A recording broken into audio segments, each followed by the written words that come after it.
afternoon. I'd like to thank the Society of Humanist Philosophers for giving me this opportunity, and I would like to thank everyone who helped organize this debate, especially Anthony Battaglia. I'm also very pleased to share the stage with my friend Dr. Phil Fernandez, who I've known for at least 9 years and who I know will prove a formidable opponent today. Today you've been asked to think about two very different ways of interpreting the world, naturalism and theism. By naturalism, I mean the belief that there are no supernatural beings. If naturalism is true, there is no God, no devil, no angels, no heaven, and no hell. Naturalists include people who call themselves atheists, materialists, secular humanists, and skeptics. By theism, I mean the belief that there is an all-powerful, all-knowing, and all-good being called God who allegedly created the universe and transcends the world, yet is immanent in it.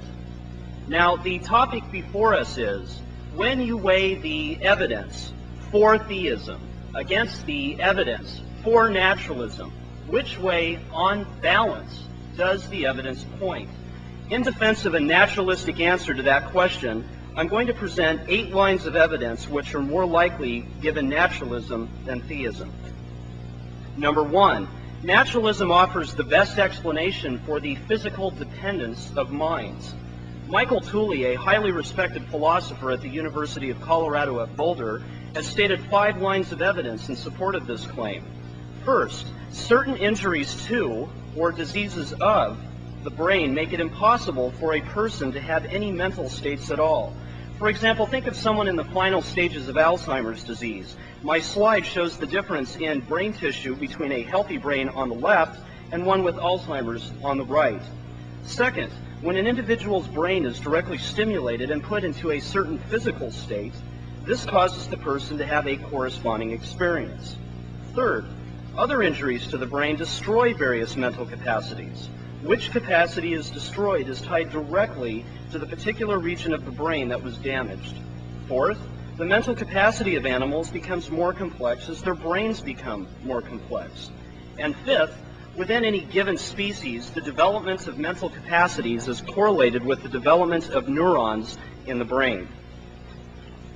In light of the evidence I just presented, Paul Draper, a highly respected agnostic philosopher, concludes that, quote, consciousness and personality are highly dependent on the brain. Nothing mental happens without something physical happening, end quote. But that strongly implies that the mind cannot exist independently of physical arrangements of matter. And this is exactly what we would expect if naturalism is true. However, if theism is true, God is a disembodied mind. God's mind is not in any sense dependent on physical arrangements of matter. But if nothing mental happens without something physical happening, that is evidence against the existence of any being who is supposed to have a disembodied mind, including God. Therefore, the physical dependence of minds is unlikely if theism is true, and that's the first reason why I think naturalism is true. Number 2, naturalism offers the best explanation for the relationship between complex and simple living things. According to the National Academy of Sciences, there are 5 scientific facts which support evolution. Since my time is limited, I will discuss only 3 of those facts: the fossil record, biogeography, and molecular biology. First, the fossil evidence indicates that complex living things are the gradually modified descendants of relatively simple living things. Negatively, the fossil record disconfirms creationism. It shows that living things were not simultaneously created. We only find simple living things in the lowest layers of the fossil record. As we move forward through history, we find fishes, then amphibians, then reptiles, and then birds and mammals. Positively, the fossil record contains transitional forms. For example, we now have fossils documenting the evolution of the whale. Obviously, the artist put some flesh on the bones in my slide, but the bones show intermediates, such as the animals in the top right and bottom left of my slide. They had functional hind legs and could move on land like seals, but they also propelled themselves, as whales do, by moving the tail up and down. Finally, in the bottom right, you see a fully aquatic early whale. We've even found fossils of early whales with hind legs that were structurally complete, but too small to actually function. Second, evolution explains the relationship between geographical barriers and living things. For example, although land mammals could survive in Hawaii, they are not found there natively because they evolved on continents and couldn't cross the Pacific. Or consider the continents of Australia and South America.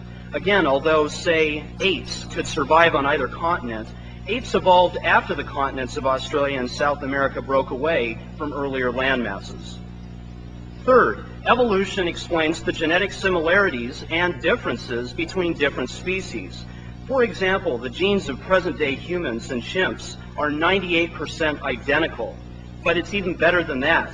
Human beings and chimps even share something called pseudogenes, genes that are not functional today, but apparently served a purpose in the past.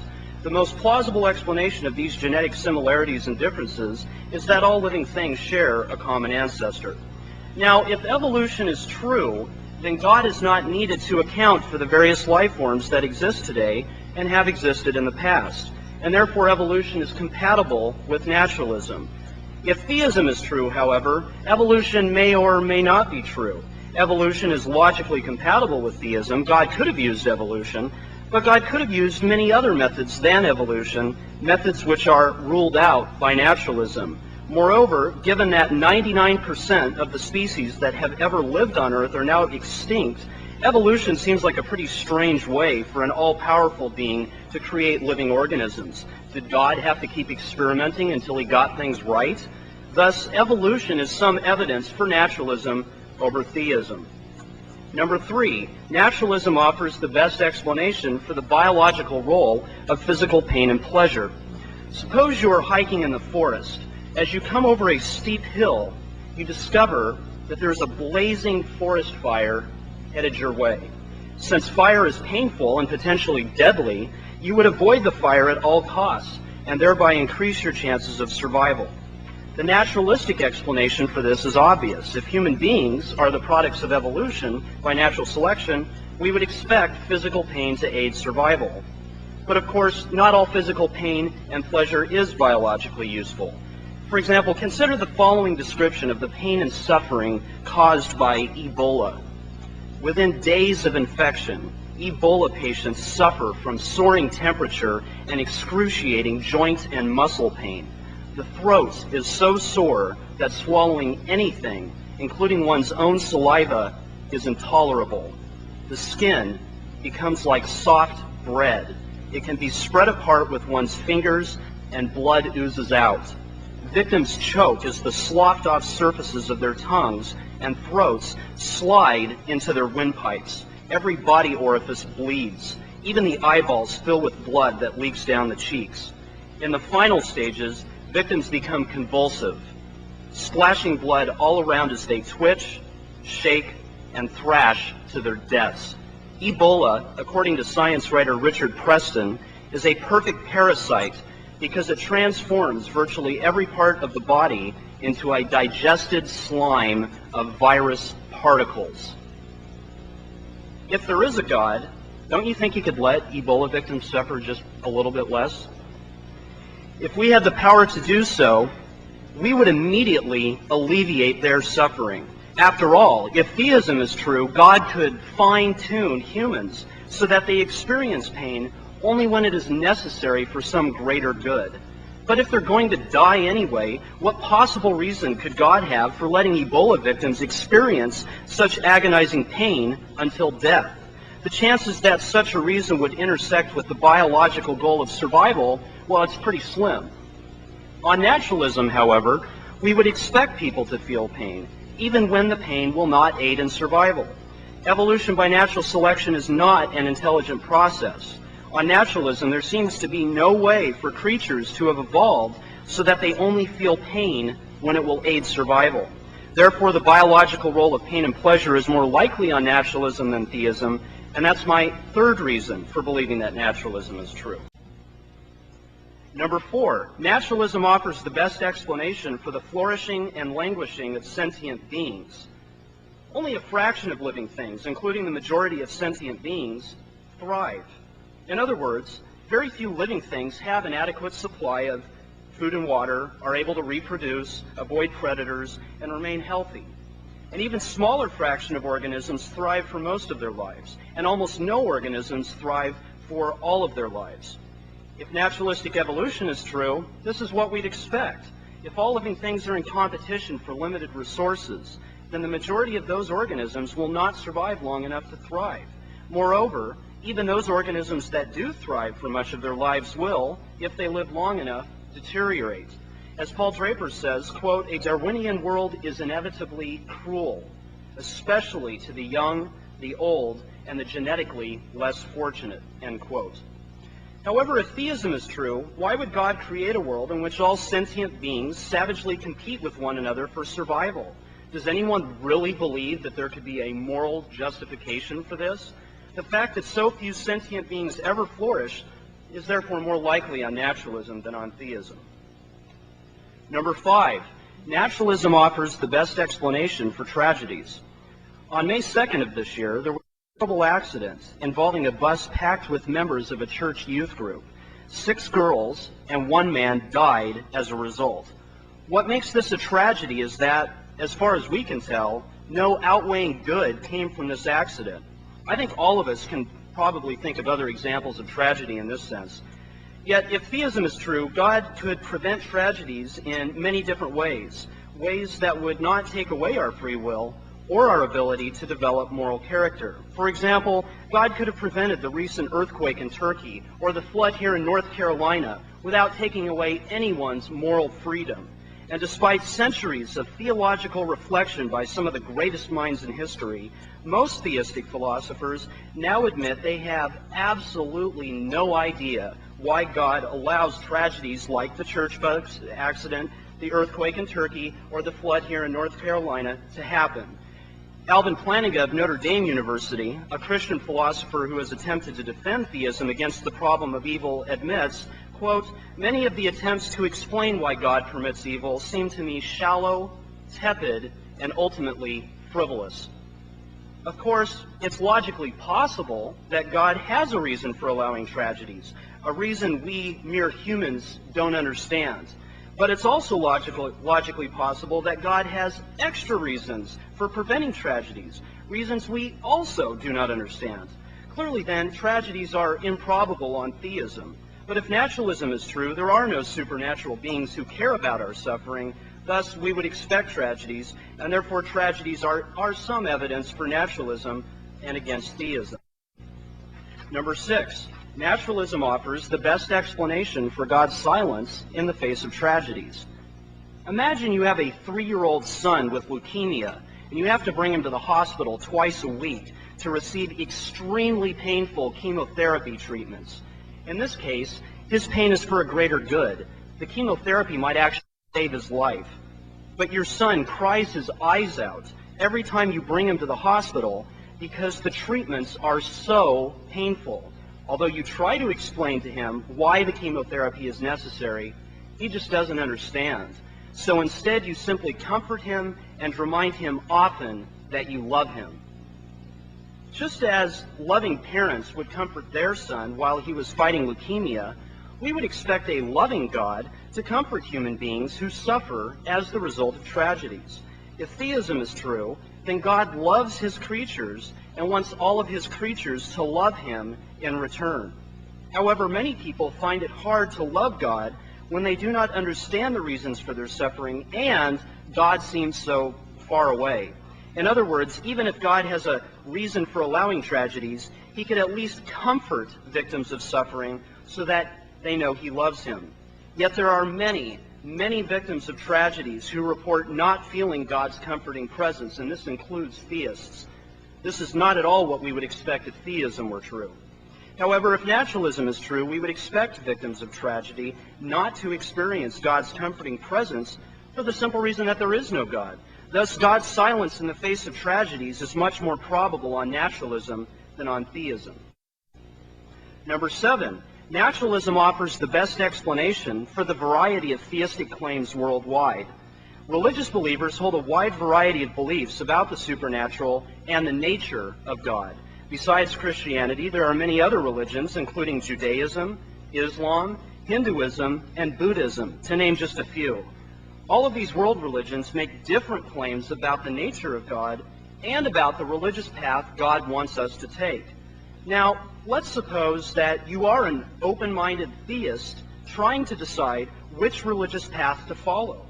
Why should you choose one religious path over another? The answer to that question, well, it's far from obvious, right? But all this is pretty strange if theism is true. On theism, we would expect God to clearly reveal his plan for salvation so that there would be no confusion about which religious path to take. On naturalism, however, there is no God, and therefore no reason to expect religious believers on anything. Thus, religious confusion is evidence for naturalism and against theism. Number 8, naturalism offers the best explanation for the reasonableness of nonbelief. Suppose I told you that there was a woman named Jane who claims she is your long-lost sister, and she really wants to meet you. Days, weeks, even months go by, but you never actually meet her or even hear from her. You never get a letter, a phone call, a fax, an email message, a page, no blimp advertisements, absolutely nothing from her. In fact, the only evidence of her existence is that I claim she exists. Why haven't you heard from her? Well, maybe Jane's shy. She wants to meet you, but she's too embarrassed. Or maybe Jane's busy. She wants to get together with you, but she's a single mom working two full-time jobs just to make ends meet and doesn't have the time to meet with you. Just as you might be curious to meet Jane, there are many people, including myself, who don't believe in God, but who wish that some sort of a theistic God did exist.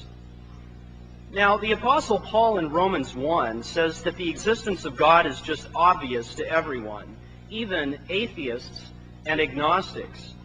But just think about that for a second. How do you prove that something is obvious to another person?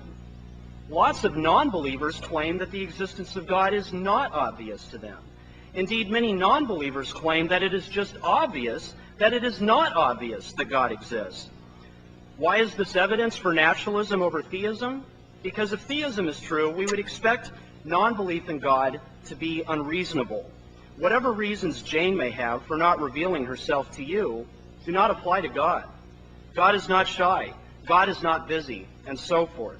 But if naturalism is true, there is no God, and we would expect non-belief to be reasonable.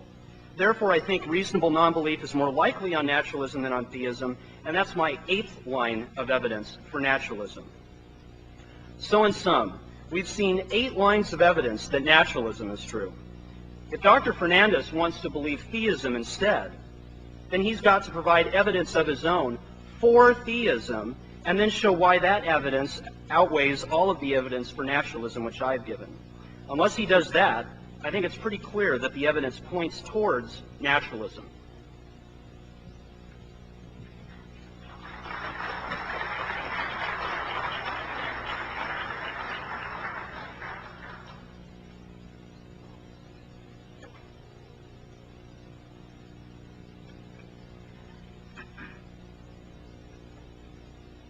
I would like to express my gratitude to Anthony Battaglia for arranging this debate and my good friend Jeff Lowder for agreeing to debate me.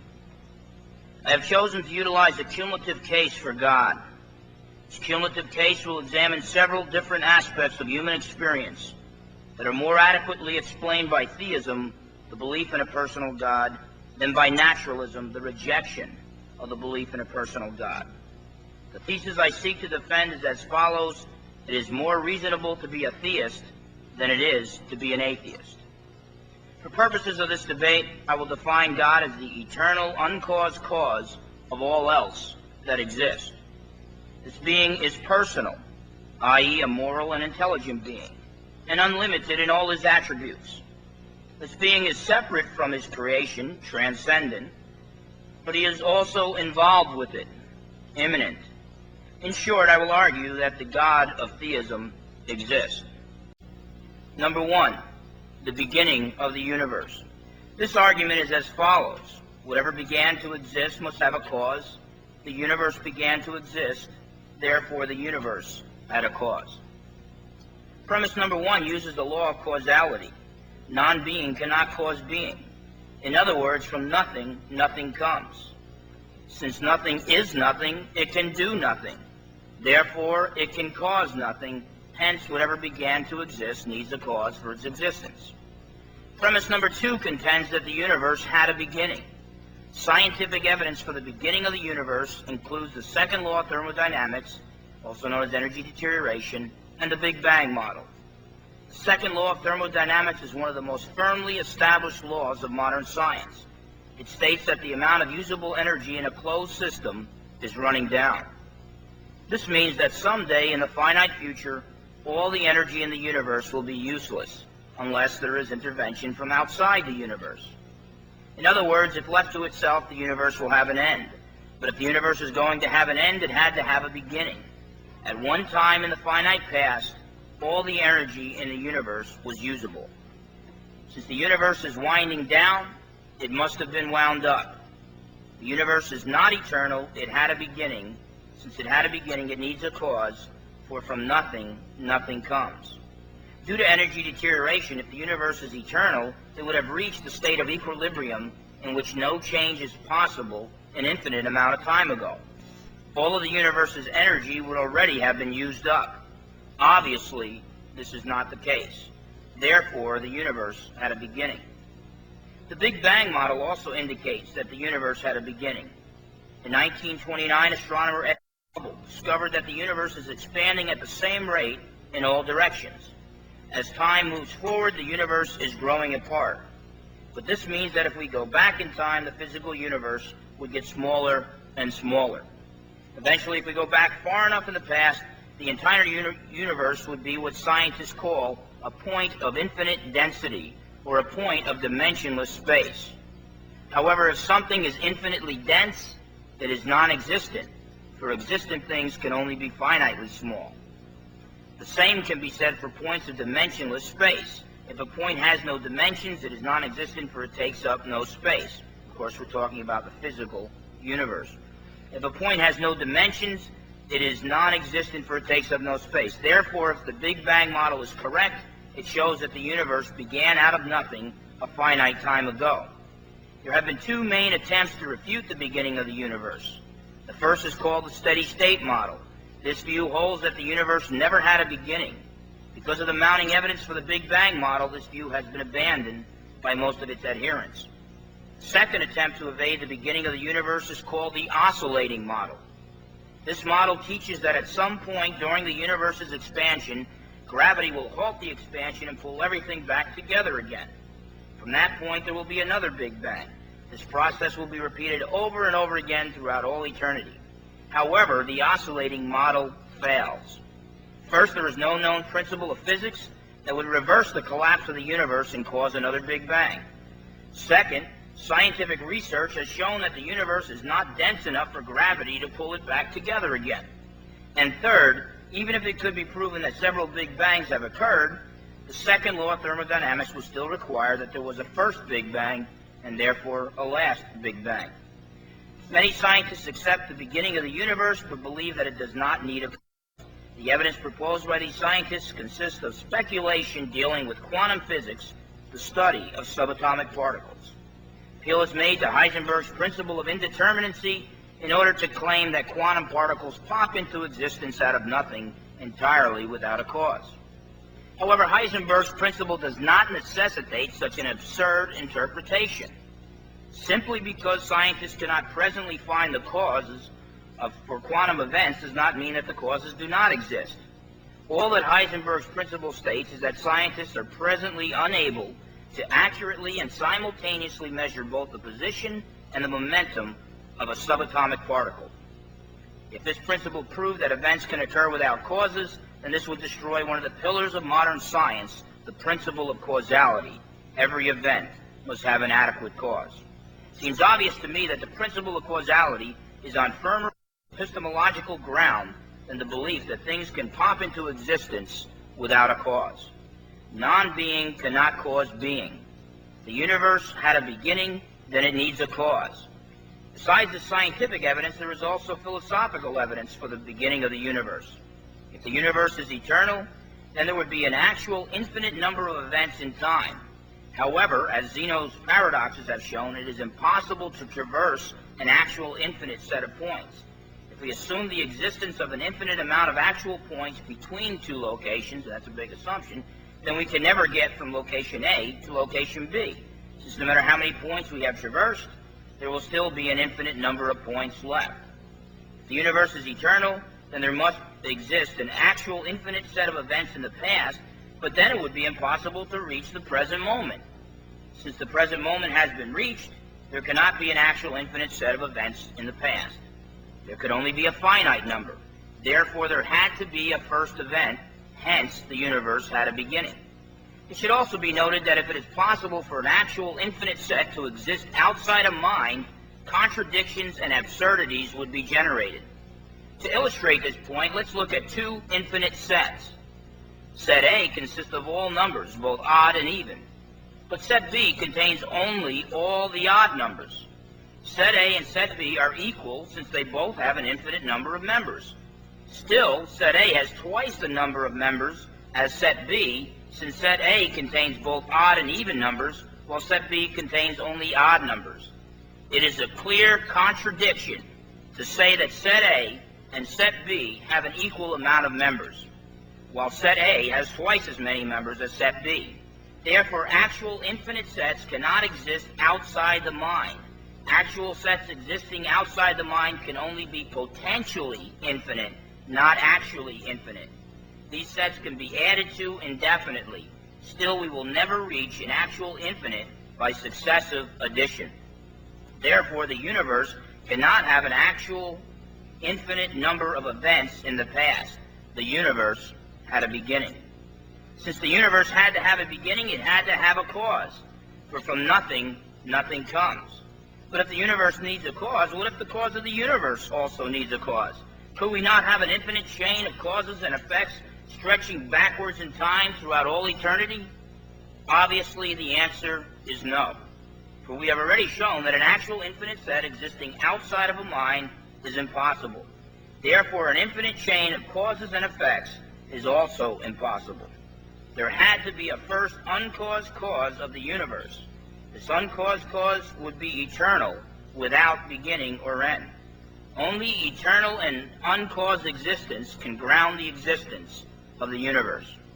Several attributes of the uncaused cause of the universe can be discovered through examination of the universe.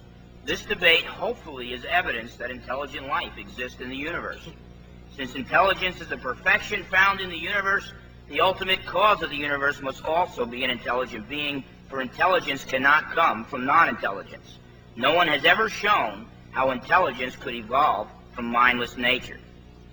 Morality also exists in the universe, for without morality, there would be no such thing as right and wrong.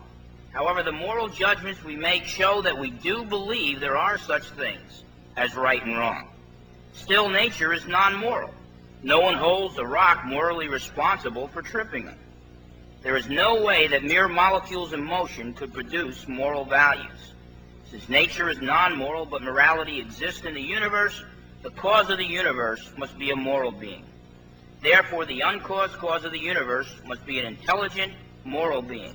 This means that God must be a personal being.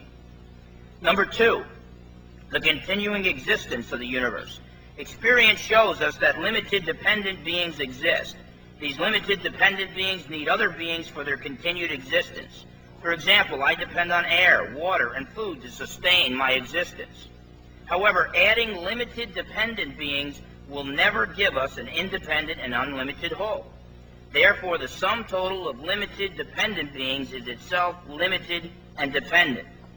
If each individual part of a floor is wood, then the whole floor will be wood. Likewise, if each part of the universe is dependent, then the entire universe is dependent. Hence, the ultimate cause of the continuing existence of all limited dependent beings must be unlimited and independent. There cannot be two or more unlimited and independent beings, since if there were, they would limit one another's existence, but then they would not be unlimited. Therefore, there can only be one unlimited and independent being.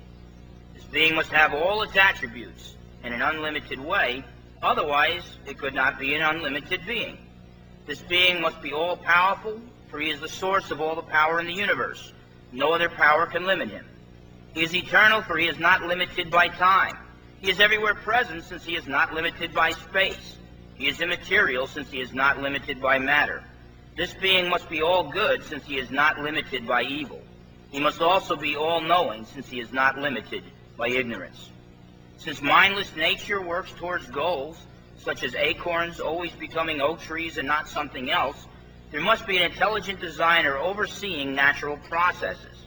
Without intelligent design, nature's processes would be left to chance. There would be no orderly patterns that could be described as natural laws. Therefore, this infinite and independent being, whom all finite independent beings depend upon for their continued existence, must be an intelligent being. Number 3, the design and order found in the universe. The order, design, and complexity found in the universe strongly imply that the universe is not a random, chaotic throwing together of atoms. Rather, it is the product of intelligent design. And as the product of intelligent design, it necessitates the existence of an intelligent designer. Contemporary scientists have found numerous evidences for design in the universe. A few examples will suffice. First, the slightest variation in the expansion rate of the universe would render the universe incapable of sustaining life. Second, British scientists, who are former evolutionists, Hoyle and Wickramsing, estimated that the chances of life evolving from the random shuffling of organic molecules is virtually zero. They calculated that there is only one chance in 10 to the 20th power to form a single enzyme, and just one chance in 10 to the 40,000th power to produce the approximately 2,000 enzymes that exist. However, Hoyle and Wickramsing point out that the production of enzymes is only one step in the generation of life. Therefore, they concluded there must be some type of cosmic intelligence to explain the origin of life. Hoyle compared the probability of life spontaneously generating from non-life as equivalent to the chances of a tornado randomly producing a Boeing 747 from a junkyard. The cell is the basic unit of life. The DNA molecule of a single-celled animal contains enough genetic information, complex information, to fill one volume of an encyclopedia. An explosion in a print shop will never produce one volume of an encyclopedia by chance. That amount of information necessitates an intelligent cause. Also, the human brain contains more genetic information than the information found in the world's largest libraries. There is no way that this amount of information could be produced by mere chance. Intelligent intervention is needed. Third, astrophysicist Hugh Ross listed 25 narrowly defined parameters that the universe had to have in order for life to be possible. Ross also pointed out 32 narrowly defined parameters for life concerning the Earth, its moon, its sun, and its galaxy. For instance, if the distance between the Earth and the sun was to differ by just 2% in either direction, no life on Earth would be possible. These parameters for life on Earth clearly show evidence of design and purpose. Fourth, molecular biologist Michael Behe has shown that the irreducible complexity found on the molecular level cannot be explained by the atheistic evolutionary model. Intelligent design is the only adequate explanation. The theistic hypothesis of intelligent design is obviously more plausible than the atheistic hypotheses of random chance. Number 4, the existence of absolute moral values. We all make moral value judgments when we call the actions of another person wrong. When we do this, we appeal to moral law. This moral law could not originate with each individual, for then we could not call the actions of another person, such as Adolf Hitler, wrong. The moral law is not a creation of each society, for then one society cannot call the actions of another society, such as Nazi Germany, wrong. The moral law does not come from a world consensus, for world consensus is often mistaken. The world once thought that the earth was flat, the sun revolved around the earth, and slavery was morally acceptable. Appealing to society or world consensus will never give us an adequate cause for the moral law and the moral judgments we make. Appealing to society or world consensus only quantitatively adds men and women.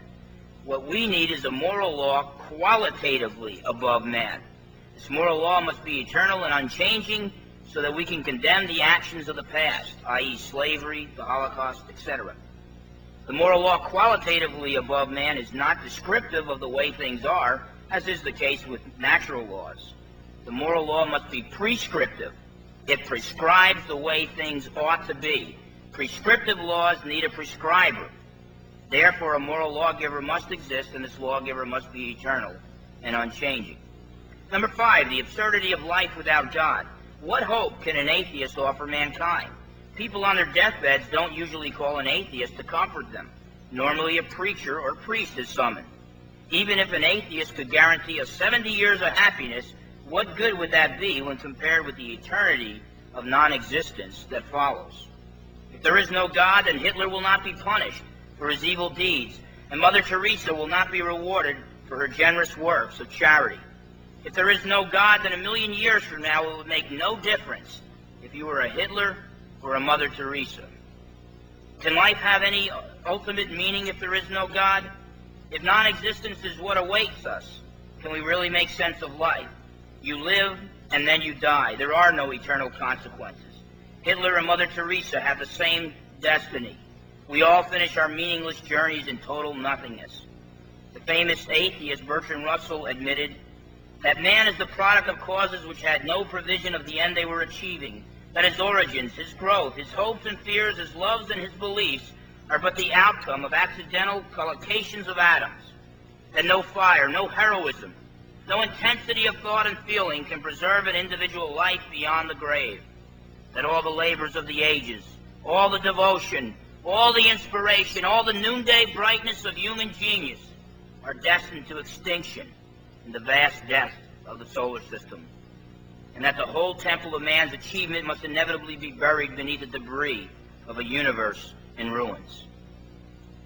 Immediately following that statement, Russell referred to his atheistic philosophy as the firm foundation of unyielding despair. Why have conferences if that's the case? Without God, life is without meaning.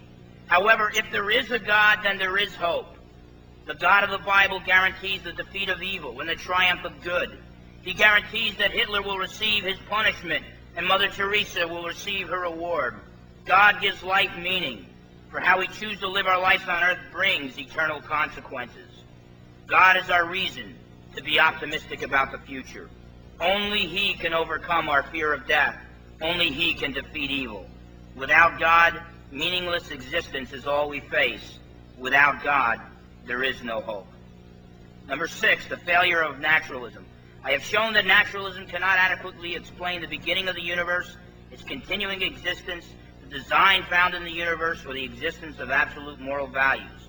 Naturalism cannot give meaning to life, but there are more problems for naturalism, for it cannot adequately explain the laws of logic and mathematics, though both are needed for scientific investigation to begin. Naturalism has no way to justify the sanctity of human life.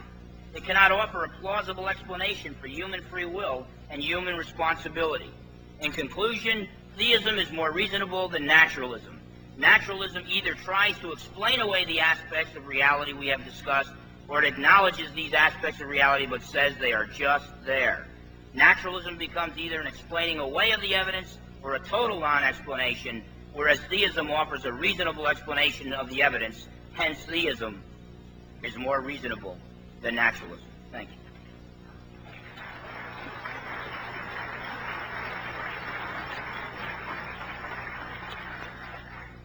I want to make 3 general comments about Dr. Fernandez's case and then address specific arguments. First, his argument about the alleged absurdity of life without God is really nothing more than an appeal to emotion, and I would say irrelevant in a debate about evidence. Second, his arguments about morality, the sanctity of human life, are just versions of the same argument, and so they're not truly independent of one another. Third, I don't think Dr. Fernandez has provided us with a cumulative case for theism. In order for his case to be cumulative, each argument must independently support the God of theism and not just some supernatural being in general. But by his own admission, most of his own arguments do not show that a moral or personal God exists. I'll have more to say about this a little bit later on. Let's turn then to all of his arguments for theism. His first argument was that the beginning of the universe supports the existence of God. And I have three responses. First, naturalists who accept the Big Bang model do not believe that the universe just popped into existence out of nothing. Rather, they believe that there was no time at which the universe did not exist, and there is no place the universe came from. On naturalism, the universe just is, and that's all. Second, there is no reason to believe the universe has a cause. The kernel of truth in my opponent's argument is that anything which begins to exist in space and time must have a cause. Naturalists are willing to accept that. However, the origin of the universe is not an event in space and time. Rather, at least if the Big Bang theory is true, the origin of the universe is the very origin of space and time itself. And Dr. Fernandez has given us no reason to believe that has a cause. Third, what's the theistic alternative? That somebody could make a universe out of absolutely nothing? That a being who exists outside of time could magically cause time itself to exist? The theistic explanation is no better than the naturalistic explanation, and maybe worse. As for the continuing existence of the universe, I think that Dr. Fernandez has committed the fallacy of composition. Just because parts of the universe are dependent in some sense, it doesn't follow that the universe as a whole is dependent. In fact, I have to confess, I just don't see what he's getting at here. Naturalists who accept the Big Bang theory believe that the universe is only about, say, 15 billion years old, and it's not going to go on forever. It's going to run down eventually. So what's the problem? It's not like we're talking about some independently eternal object. I'd like to hear more explanation from Dr. Fernandez on that point. I simply don't see the problem. I'm therefore going to go on to his next argument, the argument 2 design. And I have three responses to that. First, why should we believe that either fine-tuning or the origin of life is improbable on naturalism? Consider the parameters of our universe which allow life. How does Dr. Fernandez know what their probability is? Stephen Sue, a physicist at Yale specializing in theoretical particle physics, says, quote, "This stuff is nonsense. The number these people cite are pulled out of thin air. Really, we don't have the slightest idea how likely or unlikely the universe is." Or take the origin of life. The odds he gave are flawed because they assume a random process. The naturalist claims that the origin of life was the result of non-random, deterministic laws. Second, why should we believe that either fine-tuning or life is likely on theism? Just because God exists doesn't mean he wants to design either the first cell or a universe capable of sustaining life. And if God did decide to create a world with life, don't you think he could have done a better job? As my arguments for naturalism show, our universe leaves much to be desired. Third, Occam's razor comes into play here. Even if these things were unlikely on naturalism, and I don't think they are, that wouldn't mean we need to explain the known in terms of the unknown. Maybe there are many universes, and ours is the only universe that allows life. Maybe life began on another planet 12 billion years ago and was transported to Earth on a meteor. I don't actually believe any of these things. That's not the point. The point is that all other things held equal, the alleged fine-tuning, as well as the origin of life, are not evidence for theism and against naturalism. And number 4, he brought up the example of Michael Behe's book on irreducible complexity. I simply don't think there are any irreducibly complex systems.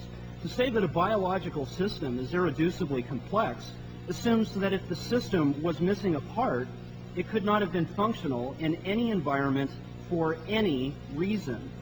But a predecessor to that system could lack a part and yet still be functional because some part of its environment is different than the environment of its descendant. In fact, this is precisely what the naturalist claims happened. What Fernandez calls irreducibly complex systems evolved indirectly from systems that perform slightly or very different functions in our ancestors.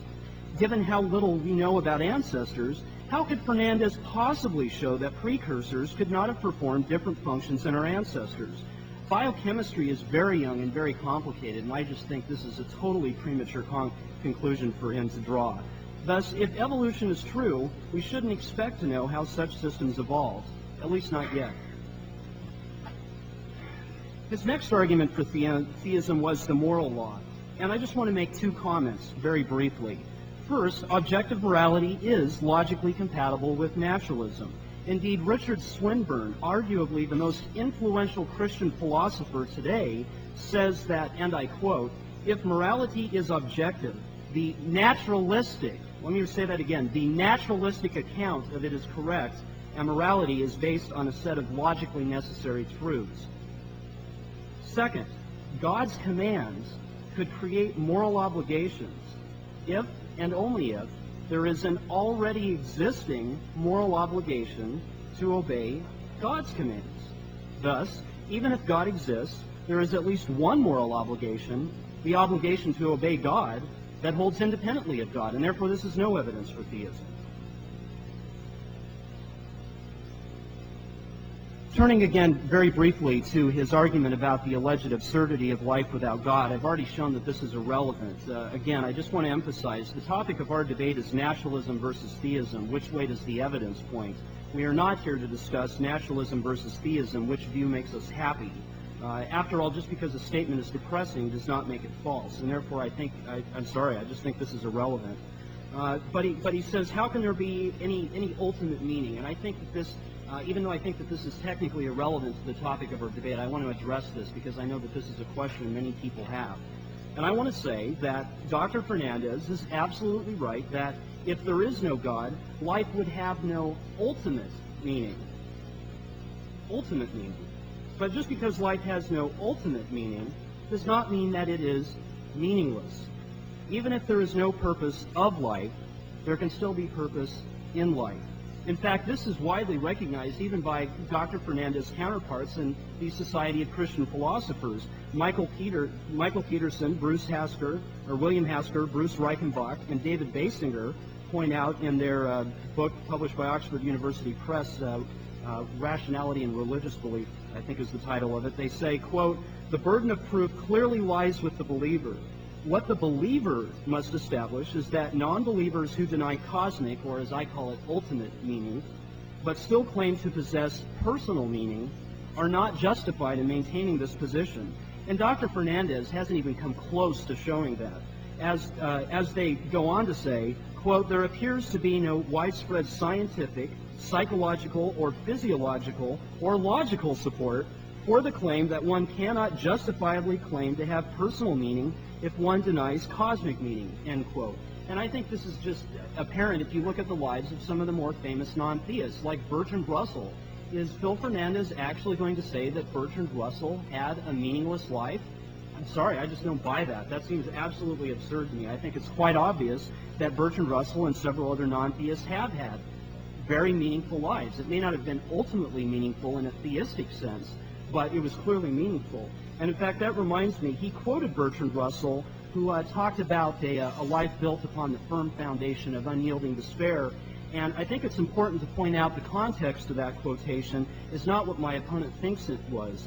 Russell was talking about the meaning of life given theistic expectations. Russell said that life is meaningless in a religious sense, but he went on to say that life is meaningful in an ethical sense. And if this is interesting or confusing or both to you, I would recommend Quentin Smith's book, Ethical and Religious Thought, where he explains this in great detail. So I completely disagree with the way that Bertrand Russell's been quoted in tonight's debate.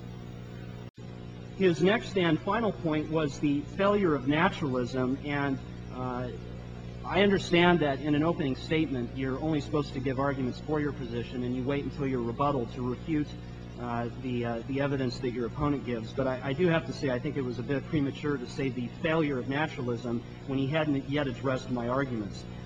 But he went on to say, yeah, but if naturalism is true, how could you have the laws of logic or the laws of mathematics? Well, how could you not? I can't even comprehend what it would mean to say that the law of non-contradiction doesn't hold. That just doesn't even make sense. He says, well, what about the sanctity of human life? Well, here's the fundamental difference in naturalistic worldviews and, I would say, theistic worldviews. The naturalist could say that human life is special, but if he did, it would not be special in the sense that most theists, at least in my experience, say that it's special. In fact, misplaced my notes on this point, but basically the point I wanted to make is, in my experience, theists typically say that humans are the only moral agents, and the fact that other animals can experience pain, it has no moral significance. Whereas I don't want to speak for all naturalists, but I would say that on naturalism, human life is not special in that sense. Yes, humans are the only moral agents, but other animals are capable of feeling pain, and that is morally significant. They can't be held responsible for the decisions they make, but humans, as moral agents, do have some sort of an obligation to take that into account in how we treat them. As for free will, I'd like to hear more explanation on that point also.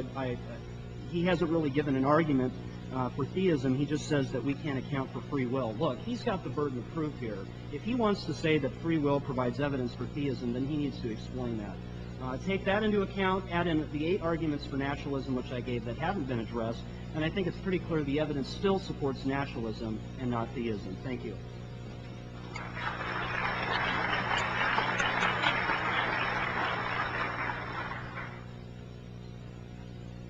Okay, I'd like to state a few things.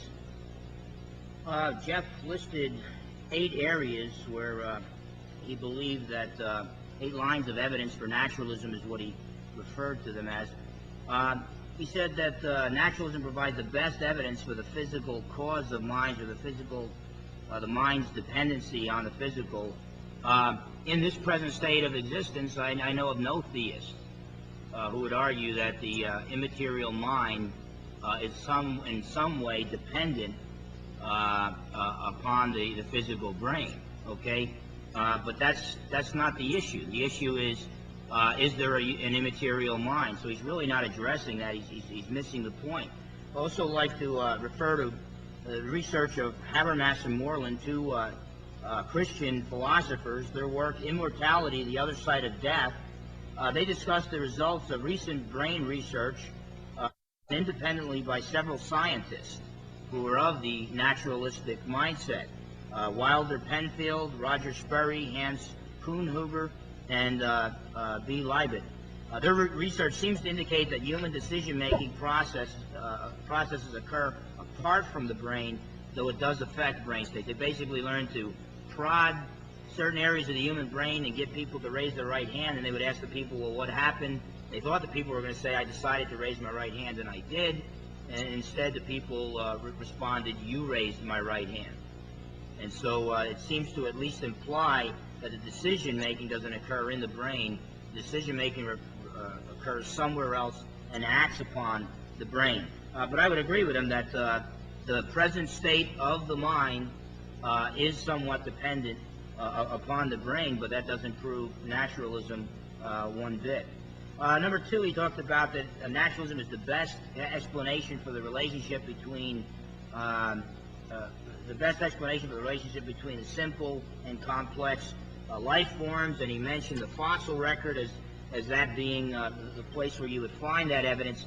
Well, Dr. Colin Patterson, Senior Principal Scientific Officer of the Paleontology Department of the British Museum of Natural History in London, in a personal letter to Dr. Sunderland, dated April 10, 1979, stated this, and Patterson is one of the world's foremost experts on the fossil record.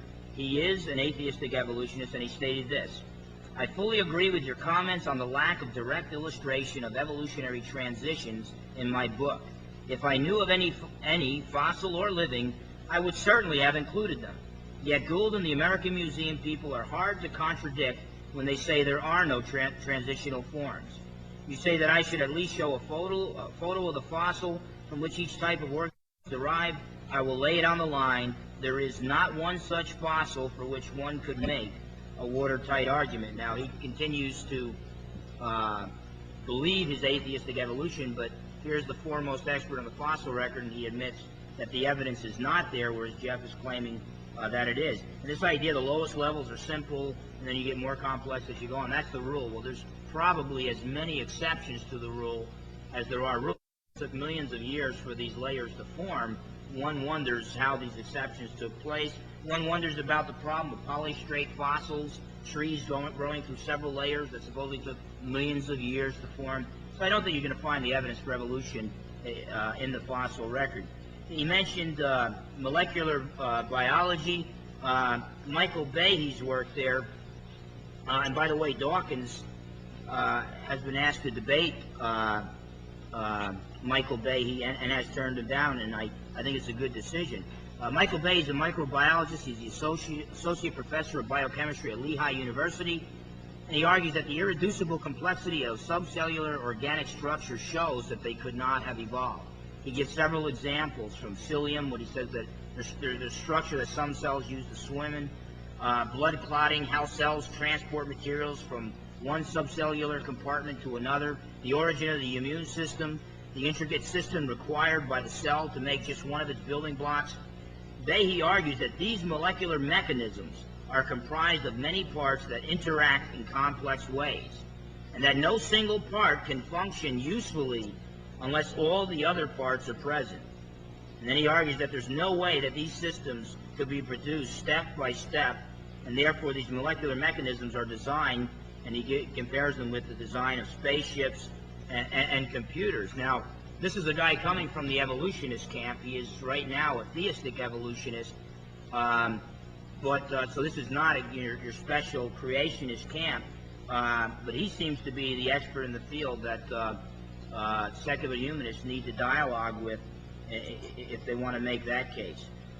Jeff mentioned things like pain and pleasure, and he focused on Ebola victims, unnecessary pain and suffering, and why does God allow Ebola victims why doesn't he allow them to suffer less?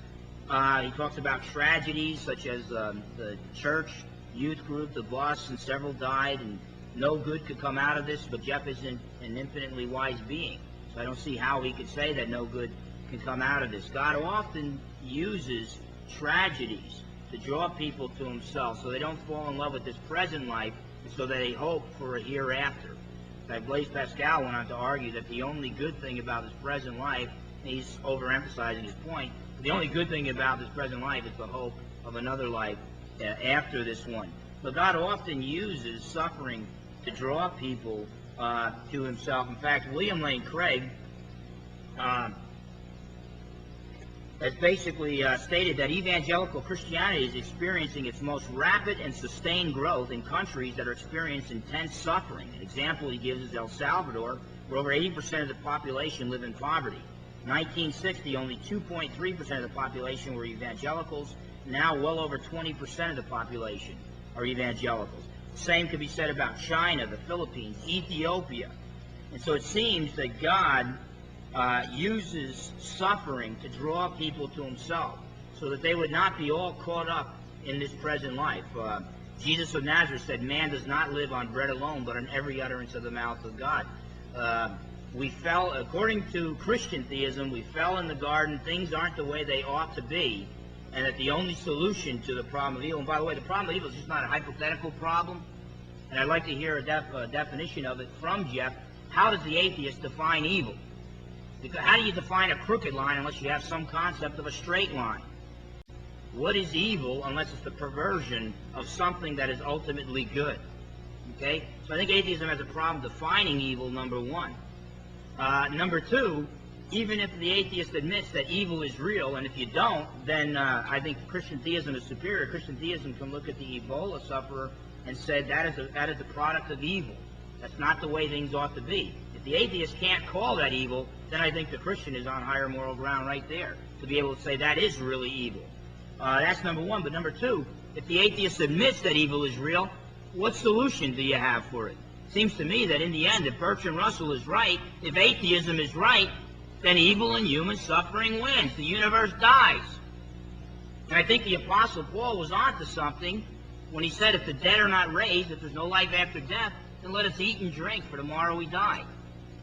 Which makes me wonder why so many secular humanists come together and have this driving force in life to better the world. Hey, this world's going to blow up and cease to exist if you guys are right. Now, if the God of the Bible exists, and he said that I would say Bertrand Russell's life was not meaningful. No, I believe it was very meaningful, because I believe this life is a test. I believe that human beings are eternal beings. I believe that the things we do in this life will have eternal consequences. So I do believe that Bertrand Russell's life was meaningful.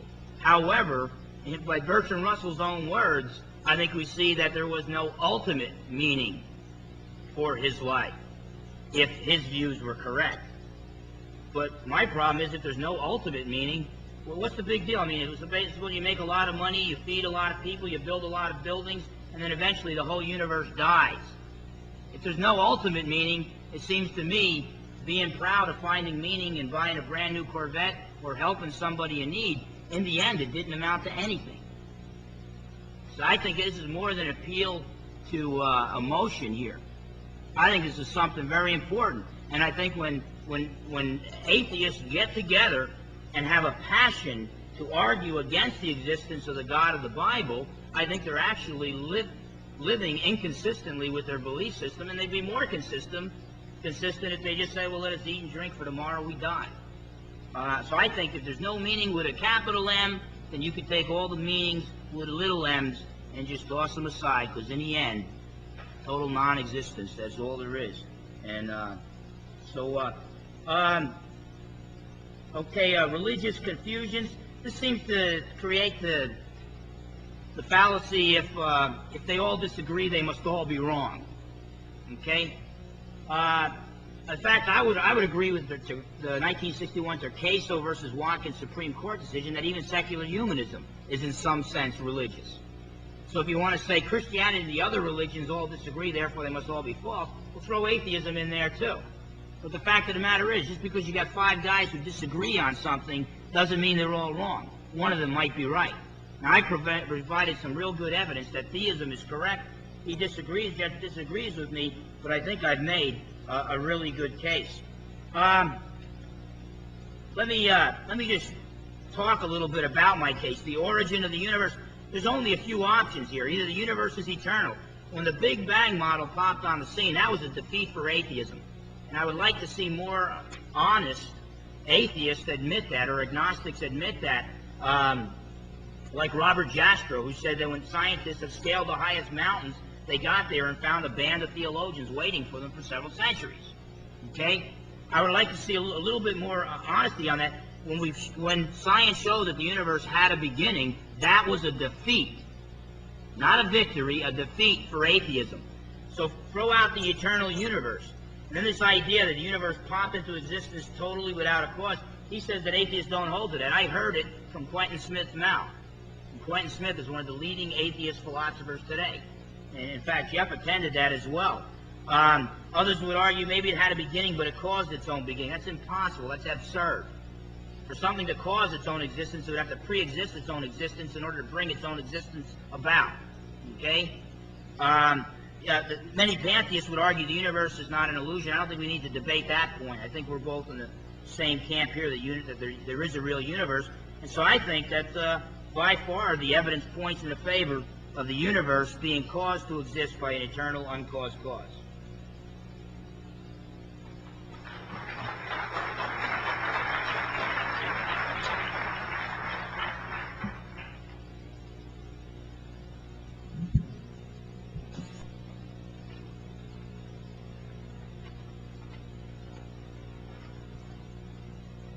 Okay, once again, I'd like to begin by going through Dr. Fernandez's case for theism and then turn to my case for naturalism.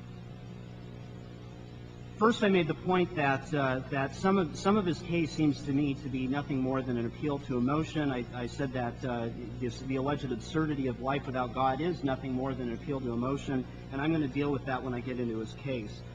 We didn't really hear, or at least I didn't hear anything at all in his last speech about morality or the sanctity of human life.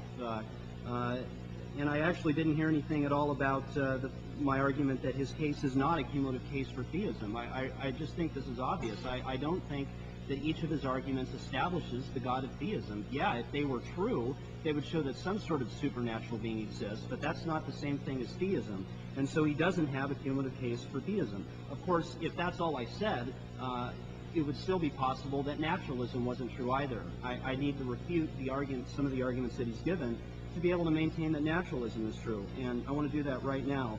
He says that the beginning of the universe was a victory for theism.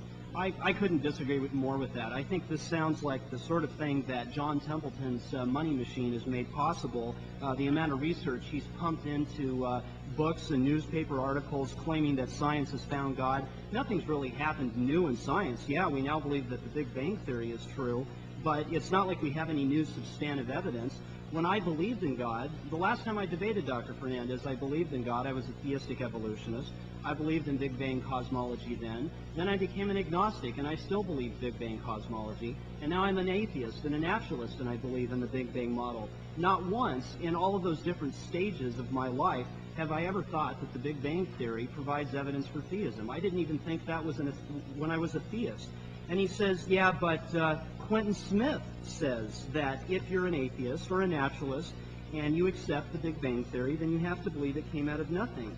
And this is simply false, because I corresponded privately with Quentin Smith, as well as almost every other atheist philosopher in the United States, Canada, England, and Australia, and I conducted a non-scientific poll, and I'm here to tell you that unanimously all of the philosophers I asked said that an atheist does not have to believe the universe popped into existence out of nothing if they accept the Big Bang Theory. Quentin Smith wrote to me, and I quote, "I agree with Graham Oppy that William Lane Craig is just relying on slogans, especially when he uses out of nothing, nothing comes." And Quentin Smith in that quotation was referring to Graham Oppy, a Australian philosopher who had written, quote, "I think that this is an instance of Craig's, and by extension Dr. Fernandez, reliance upon slogans.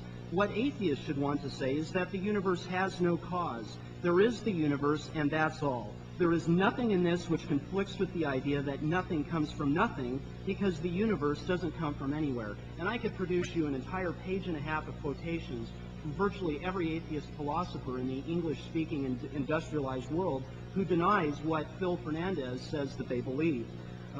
He didn't address at all my point about no reason the universe, to believe the universe has a cause, because the universe is the origin of space and time, and he didn't address at all the point about the difficulties in accepting a theistic interpretation of the Big Bang. He dropped the argument about the continuing existence of the universe. The design argument was, unless I missed it, it was also dropped, so you would flow all of those counterpoints that I brought up as well.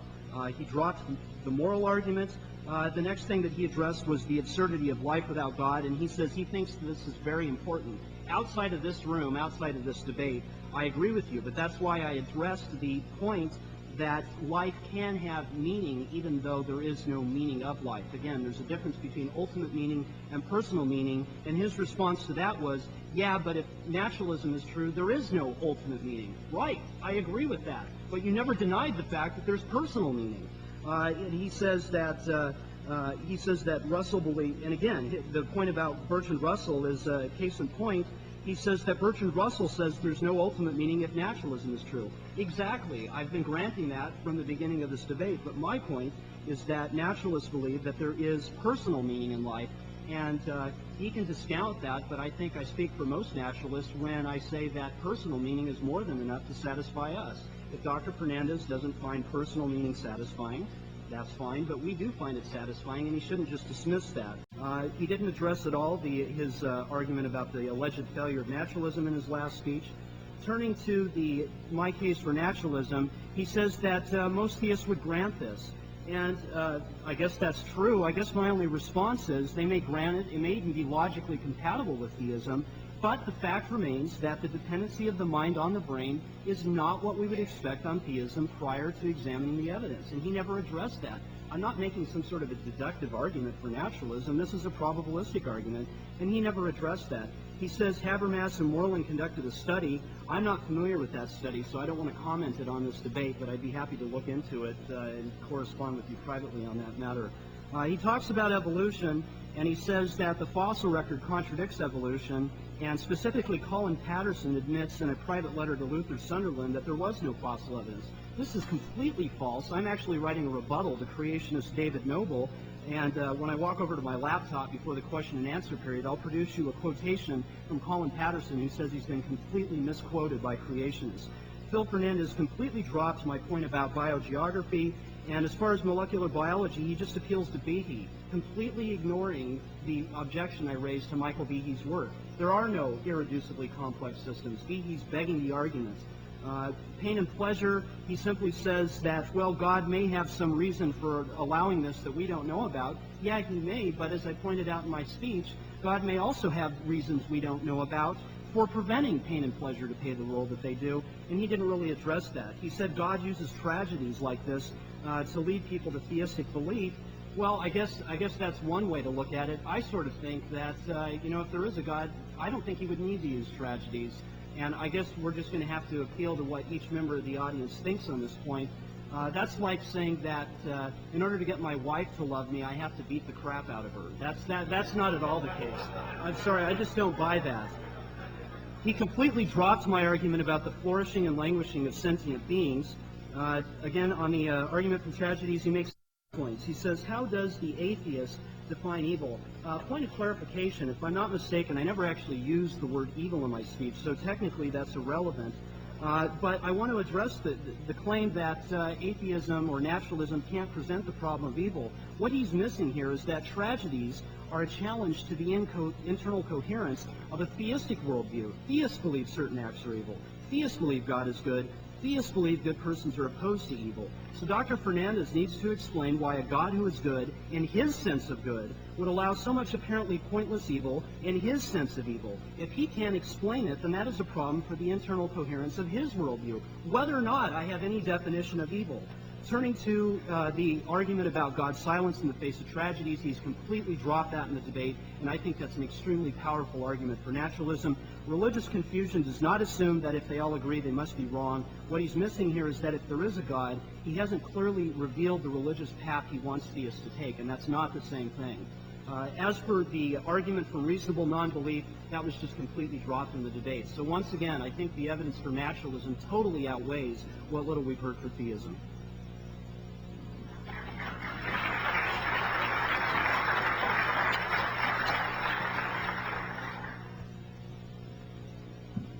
Okay, in the limited time that I have, I'd just like to address some of the concerns of and objections of Jeff. Again, with the religious confusion, I'll just add this to it.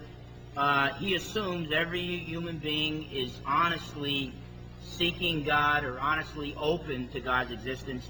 And according to theism, this is especially Christian theism, this is not the case. He alluded to Romans 1:18-22. I believe within each individual is a drive for human autonomy. We want to be our own kings. We want to sit on the throne. But there's also, God has placed within our heart a thirst for him. And some of us favor the human autonomy. Some of us favor the thirst for God. Scriptures teach, seek him and you will find him. So I basically believe God has given us clear evidence. I just believe that we are very good about lying to ourselves and only accepting or interpreting the evidence the way we would like to. Also, Jeff stated that naturalists don't believe the universe popped into existence out of nothing, and he said the universe is just there. He said the universe doesn't come from anywhere. Well, to me, it sounds the same as saying the universe doesn't come from anywhere; it came from nowhere. And so it seems to me like we're just calling nothing by a different name. He talked about let's see the continuing existence of the universe. Okay, my argument does not commit the fallacy of composition. My argument does not deal with emergent properties. Philosophers draw a distinction between emergent properties and additive properties. An emergent property would be that the whole of the elephant is more than the sum of its parts, okay? My argument utilizes additive properties. If all the tiles on a floor are green, then the entire floor is green. If all the aspects of the universe, all the parts of the universe are dependent, then the whole universe is dependent. Now, the atheist could say, no, maybe there's a part of the universe that is independent. Okay, well, number one, that's not a scientific statement because we haven't found that part of the universe yet. And number two, then this independent part of the universe would be the ground of the dependent part of the universe. In other words, the more that we look at this independent part of the universe, the more it begins to look like what the theist calls God. So I think the argument, Aquinas' argument from the contingent existence of the universe is rather strong. The design argument, I did address it. I did speak about Michael Behe's work. He calls it Darwin's black box. Darwin made a lot of assumptions about the evolution on the molecular level, and now we've opened up those black boxes and we've actually looked there. And so now Michael Behe is saying things like that. Incidentally, scientists who believe in God or reality beyond nature are much more common than popular media stories lead one to believe. There is no reason to think that the figure of 90% of the general population that believes in God is much different from scientists. Ken Miller, whose argument from imperfection I analyzed in the last chapter, is like myself a Roman Catholic, and he makes the point in public talks that belief in evolution is quite compatible with his religious beliefs. I agree with him that they are compatible. The compatibility or lack of compatibility, however, is irrelevant to the scientific question of whether Darwinian evolution of biochemical systems is true. Arno Penzias states that astronomy leads us to a unique event, a universe which was created out of nothing, one with a very delicate balance needed to provide exactly the conditions required to permit life, and one which has an underlying, one might say, supernatural plan. Cosmologist Edward Harrison deduced, here is the cosmological proof of the existence of God, the design argument of Paley, updated and refurbished. The fine-tuning of the universe provides prima facie evidence of deistic design. Take your choice, blind chance that requires multitudes of universes, or design that requires only one. Many scientists, when they admit their views, incline toward the teleological or design argument. And I can go on and on with quotes from Alan Sandage, winner of the Craper Prize. He stated, I find it quite improbable that such order came out of chaos. There has to be some organizing principle. God to me is a mystery, but is the explanation for the miracle of existence why there is something instead of nothing. He says he doesn't believe the universe popped into existence out of nothing. That is Jeff. But it seems to me that our choice basically boils down to this. You either got an all-powerful God. I can't explain how God created the universe out of nothing. But a miracle-working, all-powerful God creating the universe out of nothing sounds a lot more plausible than total nothingness producing the universe out of nothing. Again, he denies that that's where he's coming from, but he says that the universe doesn't come from anywhere. It's just there. Is he just ignoring the Big Bang model? Is he just ignoring the second law of thermodynamics? Carl Sagan believed in the oscillating model. And it was his hope that maybe someday, 50, 100 years from now, science would vindicate him. Well, that means his view is not scientific. Scientific evidence went against his view. Okay, the fine-tuning of the universe, many are turning at this point to the many universes model, the world ensemble model. An infinite number of parallel universes exist. They don't overlap, therefore we can't confirm their existence. Well, this isn't science. This is speculation, mere speculation. Astrophysicist Hugh Ross says it's a flagrant abuse of probability theory that assumes the benefits of an infinite sample size without any evidence that the sample size exceeds 1. But when you look at theories of quantum physics in an attempt to get around the Big Bang model, quantum tunneling, which pretty much tries to argue the universe popped into existence out of nothing without a cause, but then J.P. Moreland, Christian philosopher, points out that the nothing that they're talking about really isn't a nothing, it's a something. So they're really denying the Big Bang model or choosing to ignore it, because nothing equals no space, no time, no matter, no energy, no rules of quantum physics. Nothing is not an entity which has an equal amount of positive and negative properties. Nothing is nothing. And so many scientists are actually saying, well, really, they're redefining nothing as something. Well, it's fine. Well, where did the something come from? And then it doesn't address the Big Bang model, which teaches that the space-time energy universe had a beginning. And I still can't see how naturalism is an explanation at all. You're going back to Bertrand Russell's quote against Frederick Copleston in their famous debate, it's just there. It's just, that's a non-explanation. It's just there. We now have evidence the universe had a beginning. We need to ask how it got there and not just say it's not there. With atheism, there's the ethical naturalism position, which reduces moral values to biological or psychological properties. It's still a rejection of a true ought, universal moral values. Non-cognitive views of ethics, again, I reject the idea that moral statements are true or false. So neither of these leading atheistic views, explanations of morality, can consistently condemn the torturing of innocent babies as being universally wrong.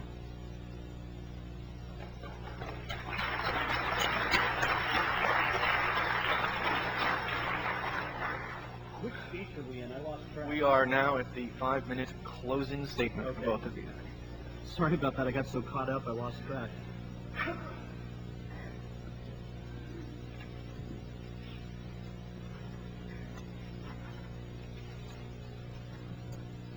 I want to make one point about the Big Bang model and the beginning of the universe. I'm going to paraphrase him. He says, but naturalism or atheism mystifies the beginning of the universe. It says it's just a brute fact. It offers no explanation, whereas theism explains it.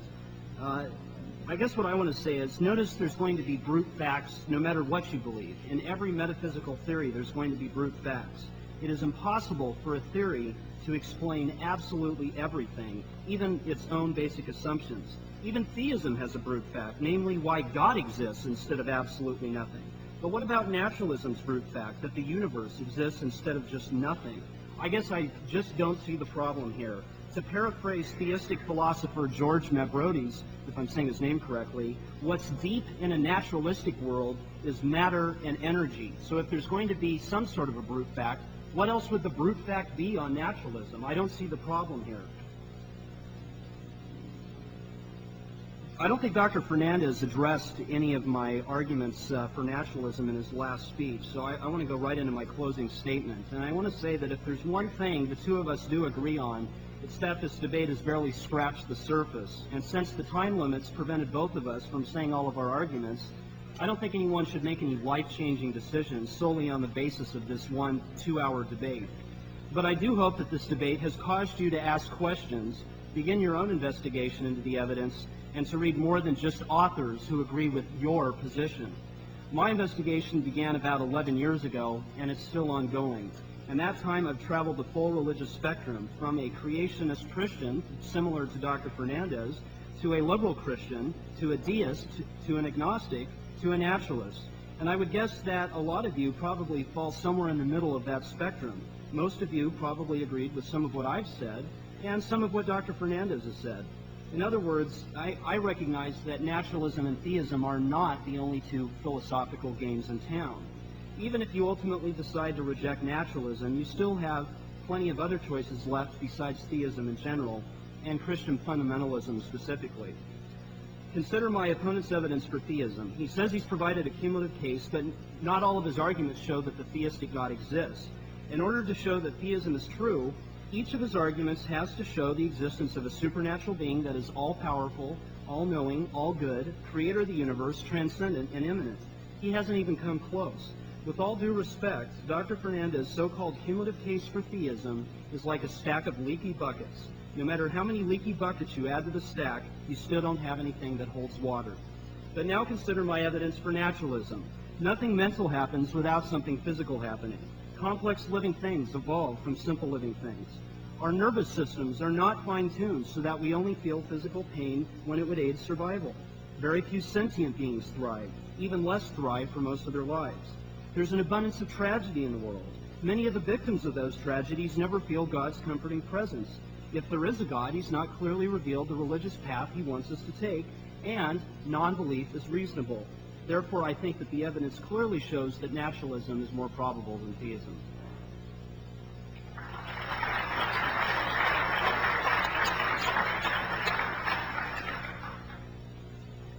Okay, basically what I tried to do today was show that there are several different pieces of evidence for theism.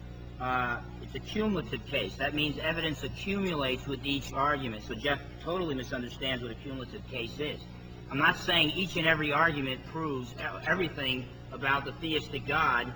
I'm saying that as you take a piece of this argument, a piece of that argument, it starts moving in that direction, and that in each and every one of these points, theism is more reasonable to accept than naturalism or atheism. We talked about the origin of the universe.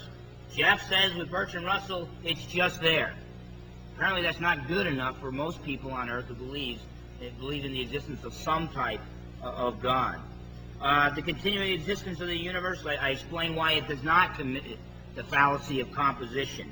The all-dependent existence must have its existence grounded in independent existence.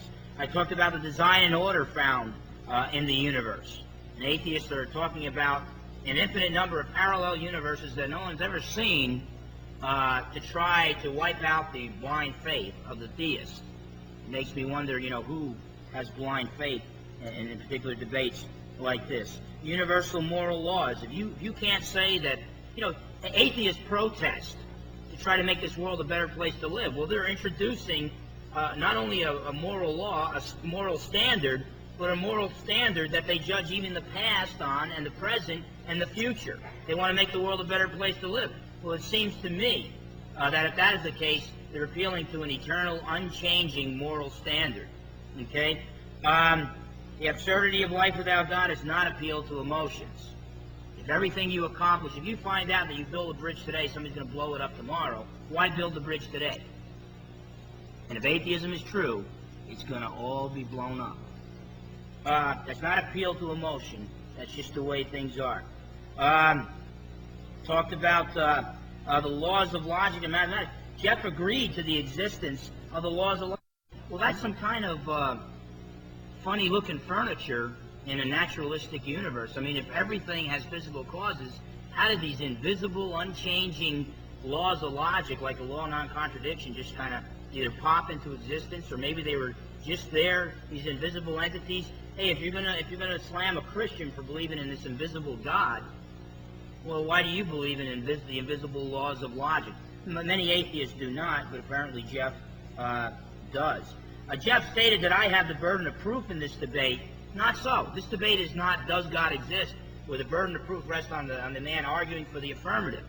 This is theism versus naturalism. My worldview versus his worldview. Nobody has the burden of proof in a debate like this. I will not accept a debate with the title, Does God Exist? Because it places an unfair burden of proof on myself. Sanctity of human life. He admitted that human life, it might be special, but it is not sacred if naturalism is true.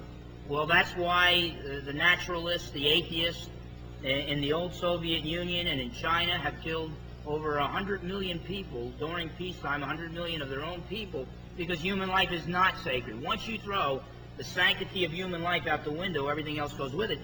In theism, human life is sacred because man was created in God's image, and therefore human life is sacred. Our founding fathers recognized this, although they weren't very consistent with it, that all men are created equal. Charles Darwin did not argue that all men and all women have evolved equally. Okay, it just doesn't follow from the naturalistic position. As far as human free will, and really didn't get a chance to talk about this, but basically, if everything is determined by physical causes, even our decisions, then how can we hold somebody accountable for something that really wasn't their choice? It was just chemically determined. And in closing, the fact of God's existence, I do not believe that it is a mystery. I believe it's clearly seen through his created effects, but since he is infinitely wise, many of his ways and thoughts are often mysterious to us. If I could tell you why God does everything that he does, then it wouldn't be the God of theism. This debate is about God's existence. It's not about attaining an exhaustive knowledge of the workings of an infinitely wise God.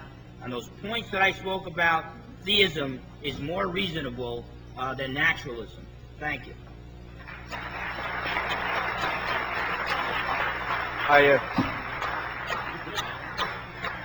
A round of applause, I think, is due again for our two fine contestants.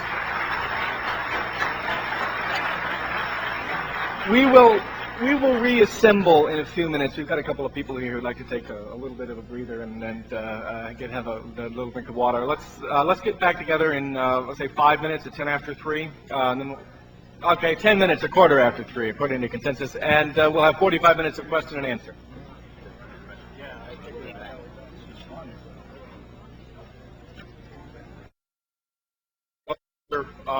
From often far corners of the universe. Anthony's going to be running up and down this side. If you have a question, I'd like if you could get sort of over here to be recognized, and we'll try and do something in some reasonable order so that Anthony can get to you. What I'd like you to do is to direct a question toward one or the other of our debaters. We'll give a brief opportunity to give a response, and then, like a 30-second rebuttal from the one who was not initially asked. If that's agreeable to both of you. What's the format again? How long? They'll direct a question to one or the other of you. An answer will be forthcoming, and then the one who was not asked will have a chance to come up with a brief 30-second response. How long is the initial answer? 3 minutes? Yeah, I'm thinking, 3 minutes will work. Okay. All right, Okay, I think we have the mic working. Down here, gentleman, right down front here. My question is for you, Phil. Actually, I have a comment and then a question. My comment is that I think that you suffer from a kind of a common misunderstanding as to what science is. Your idea when you were talking about the many worlds theory was that was science. I think that's what you said.